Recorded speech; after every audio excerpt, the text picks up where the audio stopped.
nyaris bentrok dengan polisi saat geruduk kantor Gojek. Ini 4 tuntutan driver taksi online. Para driver Gokar keluhkan sulitnya mendapat kustomer karena harus bersaing dengan kendaraan Bluebird yang ada di dalam satu aplikasi.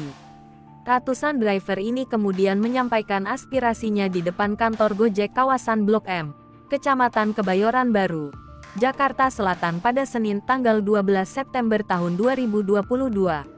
Ada 4 tuntutan yang disampaikan dalam unjuk rasa di kantor aplikasi transportasi tersebut.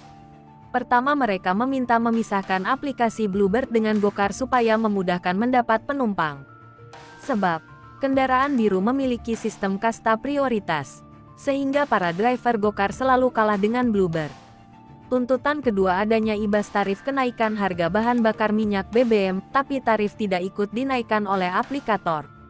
Tuntutan ketiga adalah meminta agar pihak aplikasi segera menurunkan potongan 20% yang dibebankan kepada mitra Gojek. Terakhir, meminta agar merevisi perjanjian kemitraan yang adil dan melibatkan seluruh elemen driver online. Sebelumnya, aksi unjuk rasa driver Gokar di depan kantor Gojek kawasan Blok M, Kecamatan Kebayoran Baru, Jakarta Selatan nyaris bentrok dengan aparat kepolisian pada Senin tanggal 12 September tahun 2022 sore. Para driver Gokar berusaha meringsek masuk ke kantor Gojek tapi aparat kepolisian menahan dan terjadi dorong-dorongan. Namun, pejabat Polri yang ada di sana berusaha melerai dan meminta agar para driver tidak memaksa masuk. Driver ini memaksa masuk karena ingin bertemu dengan perwakilan aplikasi Gojek lantaran tak mau bermediasi. Karena pihak Gojek takut dikeroyok masa aksi, maka perlu adanya perwakilan dari aparat kepolisian. Saat pihak aplikasi sudah naik ke atas mobil komando didampingi Kapolsek Kebayoran Baru Kompol Doni, justru diminta turun.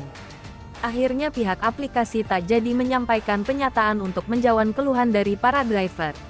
Aksi dorong-mendorong ini berlangsung sekira 5 menit dan baru reda ketika sang orator meminta